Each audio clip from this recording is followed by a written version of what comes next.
کیا تم محمد علیہ السلام کے رب کا سجدہ کرتے ہو؟ تو حضرت بلال نے جو ہے وہ جو جواب دیا بڑے وقار کے ساتھ، بڑے اطمینان کے ساتھ کہ اسجد اللہ المتعال الکبیر، کہ میں اس اللہ کا سجدہ کرتا ہوں جو بہت بلند ہے، جو بہت بڑا ہے۔ تو یہ جملے تھے کہ امیہ کے کپڑوں میں جیسے کہ آگ لگ گئی، اور حضرت بلال کو جو ہے وہ مارنا شروع کیا، تشدد کا نشانہ بنایا، اور پھر مار کر جب تھک جاتا تھا تو ان کے گلے میں رسا ڈال کر وہ بچوں کو دے دیتا تھا، اور حضرت بلال کو اسے گھماتے رہتے تھے۔ پھر ریت، عربستان کی گرم ریت، جہاں چلنا ننگے پاؤں بھی چلنا بڑا مشکل ہے، نہیں چل سکتا، انسان کی طاقت سے باہر ہے، اتنی سخت چلچلاتی ہوئی دھوپ، اور ریت تو وہ ریت انگارے بن جاتی تھی، اتنی گرم کہ اگر اس پر کچا گوشت رکھا جائے تو وہ کباب بن جائے۔ ایسے ریت پر حضرت بلال کو لٹا کر اوپر سے اتنا بڑا پتھر ڈال دیتے تھے کہ جس سے وہ حرکت نہ کر سکیں، نیچے زمین گرم، اوپر پتھر اتنا وزنی،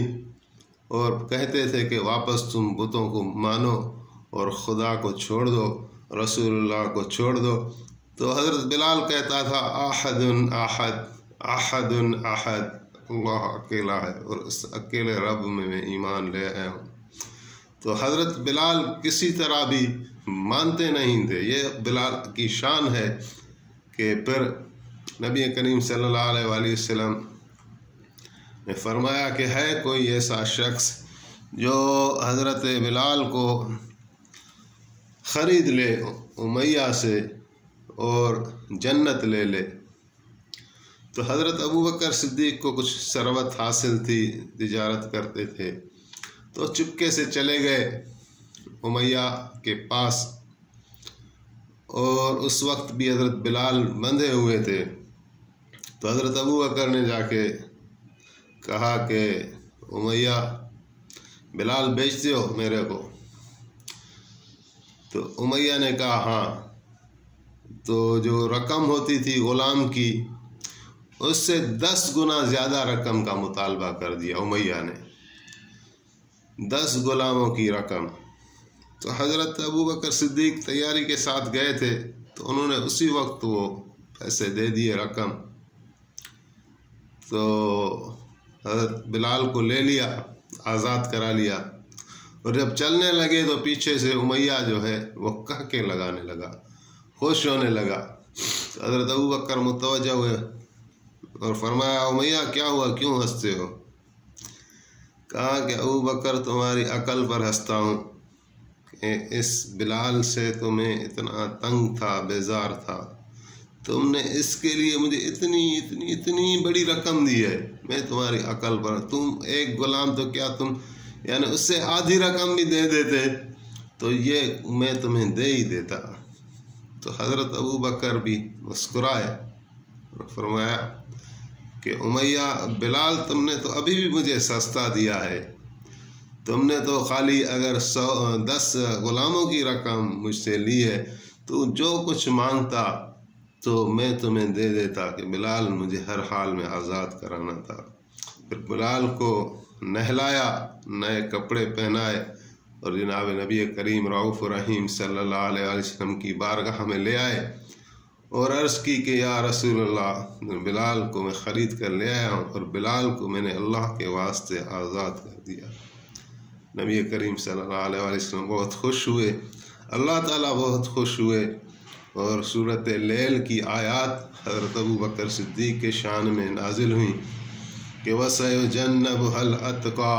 الَّذِي يُؤْتِي مَالَهُ يَتَزَكَّى وَمَا لِأَحَدٍ عِندَهُ مِن نِّعْمَةٍ تُجْزَى إِلَّا ابْتِغَاءَ وَجْهِ رَبِّهِ الْأَعْلَى وَلَسَوْفَ يَرْضَى۔ آیات کا مفہوم یہی ہے کہ اللہ تعالیٰ کہہ رہے ہیں کہ اس بڑے پرہیزگار کو جہنم سے بچایا جائے گا کہ جو مال اس لیے خرچ کر رہا ہے تاکہ اس کو تزکیہ نفس حاصل ہو، وَسَيُجَنَّبُهَا الْأَتْقَى الَّذِي يُؤْتِي مَالَهُ يَتَزَكَّى وَمَا لِأَحَدٍ عِندَهُ مِن نِعْمَةٍ تُجْزَى، کسی پر اس کا احسان نہیں جس کا وہ بدلہ چکا رہا ہو، إِلَّا ابْتِغَاءَ وَجْهِ رَبِّهِ الْأَعْلَى، اس کو تو تلاش ہے بڑے رب کی مرضات کی، یا رب اعلیٰ کے کرم کی اور اس کے چہرے کی اور اسی کی خوشی کی اس کو تلاش ہے۔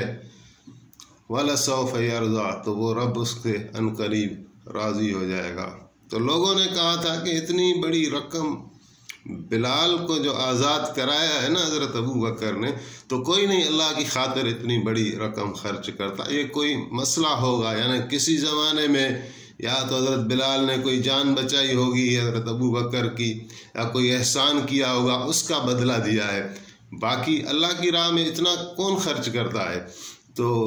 یہ حقیقت ہے۔ ویسے عام طور پر اگر ہم دیکھیں تو اللہ کے راستے میں دینا لوگوں کو بڑا مشکل لگتا ہے کہ وہاں کوئی انسٹنٹ فائدہ نظر نہیں آتا، تو اللہ کے راستے میں کوئی 10 روپے 20 روپے 100 روپے، باقی اپنی شادی وغیرہ کرنی ہو، جہاں دکھاوا ہو، جہاں رسم و رواج ہو، تو وہاں تو آدمی بے درے لاکھوں کروڑوں لگا دیتا ہے، لیکن اللہ کے راستے میں خرچ کرنا مشکل ہوتا ہے۔ تو لوگوں نے یہ کہنا شروع کیا کہ حضرت ابو بکر نے جو اتنی رقم خرچ کی ہے حضرت بلال پر، تو یہ اللہ کی خاطر نہیں ہوگا، یہ حضرت بلال کا کوئی احسان ہوگا۔ تو اللہ تعالیٰ نے اس کا یعنی تردید فرمائی، اور نہیں، اس پر کسی کا احسان نہیں جس کا وہ بدلہ چکا رہا ہو، اس کو تو رضائیں چاہیے اللہ کی، اور اللہ سے راضی ہو جائے گا۔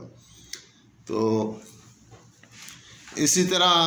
حضرت یاسر اور حضرت سمیہ کا بھی قصہ آ رہا ہے۔ یہ اسلام کے پہلے شہید ہیں، یہ کپل تھا، میاں بیوی ہیں، اور حضرت عمار ان کا بیٹا تھا۔ حضرت عمار بھی غریب صحابی تھا، اور نبی علیہ السلام ان سے بھی بڑی محبت کرتے تھے، شفقت کرتے تھے۔ مسجد نبوی جب تعمیر ہو رہی تھی تو حضرت عمار بڑے جوش کے ساتھ کام کر رہے تھے کہ حضور نبی کریم صلی اللہ علیہ وسلم خود بھی مصروف تھے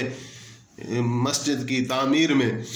تو حضرت عمار 2 اینٹیں لے جا رہے تھے اور فرماتے جاتے تھے کہ ایک اپنی طرف سے ہے اور ایک جناب نبی کریم صلی اللہ علیہ وآلہ وسلم کی طرف سے ہے۔ تو آپ عمار کو دیکھتے تھے اور خوش ہوتے تھے۔ پھر آپ نے فرمایا کہ افسوس، عمار کو نا ایک باغی گروہ ہوگا مسلمانوں کا، وہ شہید کر دے گا۔ تو حضرت عمار آگے چل کر شہید ہوئے حضرت علی کی خلافت میں، اور جناب علی المرتضیٰ کرم اللہ وجہ الکریم کے جھنڈے تلے آپ لڑ رہے تھے، تو اسی جنگ میں آپ شہید ہوئے۔ تو اس کے ماں باپ تھے حضرت یاسر اور حضرت سمیہ، یہ بھی غریب لوگ تھے، اور ابو جہل والے ان کو باندھ کر اتنا مارتے تھے، تشدد کرتے تھے کہ واپس تم دین کی طرف آؤ، لیکن وہ ٹس سے مس نہیں ہوتے تھے۔ اور عورت بی بی سمیہ صنف نازک، اس کو ایک مرتبہ ابو جہل نے جو ہے وہ بت دکھایا، بولا اس کو سجدہ کرو، تو بت کو وہ سجدہ کرنے کی بجائے اس بت پر تھوک دیا۔ تو ابو جہل کو غصہ آیا اور نیزہ لے کر بی بی صاحبہ کو لگایا، جس سے وہ شہید ہو گئیں۔ اور حضرت یاسر کو اس طرح شہید کیا ان لوگوں نے کہ ایک پاؤں میں رسہ ڈالا وہ، اور دوسرے پاؤں میں دوسرا رسہ، اور یہ رسے جو ہے وہ اونٹوں سے بندھے ہوئے تھے، اور ان اونٹوں کو مختلف سمت میں دوڑایا گیا، جس سے حضرت یاسر کا جسم مبارک 2 ٹکڑوں میں بٹ گیا۔ اس سے پہلے نبی کریم صلی اللہ علیہ وآلہ وسلم نے دیکھا ان پر تشدد ہو رہا تھا، تو آپ نے ان کو بشارت دی، آپ کے مبارک آنکھوں سے آنسو جاری ہو گئے۔ آپ نے اپنے صحابہ کو اس حال میں دیکھا کہ کلمہ پڑھنے والوں کو یہ اس طرح تشدد کا نشانہ بنا رہے ہیں، تو آپ نے پکار کر کہا، یا آل یاسر صبراً ان موعدکم الجنہ، کہ یاسر اور یاسر کے گھر والوں آپ صبر کریں، آپ کے لیے اللہ تعالیٰ نے جنت کا فیصلہ کر دیا ہے۔ تو یہ یعنی تشدد کیا کرتے تھے۔ اسی طرح حضرت عمر فاروق رضی اللہ تعالیٰ عنہ ابھی مسلمان نہیں ہوئے تھے، وہ خود فرما رہے ہیں کہ اسلام سے پہلے جو کنیزیں اسلام میں داخل ہو گئی تھیں تو میں ان کو اتنا مارتا تھا کہ مار مار کر تھک جاتا تھا تو ان کو چھوڑ دیتا تھا، اور ان کو کہتا تھا کہ میں تمہیں جو چھوڑ رہا ہوں وہ کسی مروت کسی رحم کی وجہ سے نہیں چھوڑ رہا، بلکہ اس لیے چھوڑ رہا ہوں کہ میں خود تھک گیا ہوں۔ تو یہ صحابہ جو غریب تھے۔ اسی طرح حضرت خباب بن ارت کا واقعہ ہے، ان کو بھی گرم ریت پر لٹایا گیا، جس سے ان کی جو خون سے ہی وہ انگاروں پر لٹا دیتے تھے، اور حضرت خباب کے خون سے ہی وہ انگارے بجھ جاتے تھے، اور پیٹھ جو ہے وہ بالکل سفید ہو گئی تھی۔ اور یہ یعنی صحابہ کرام کے ساتھ ہو رہا تھا،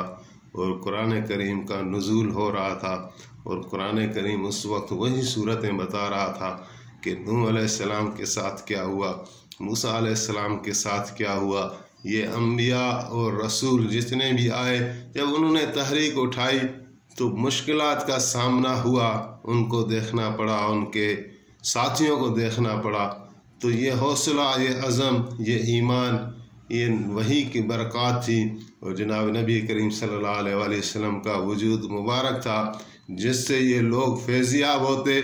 اور اپنے اندر اتنی ایمان کی قوت آ جاتی کہ وہ بڑی سے بڑی طاقت سے نہیں ڈرتے تھے، حتیٰ کہ اپنی جانوں کا نذرانہ پیش کیا۔ تو انشاءاللہ یہ جاری ہے، پھر اگلے قسط میں جو بھی واقعات آئے تو آپ کی خدمت میں پیش کیے جائیں گے۔ اللہ تعالی ہمیں اس کی توفیق عطا فرمائے، آمین۔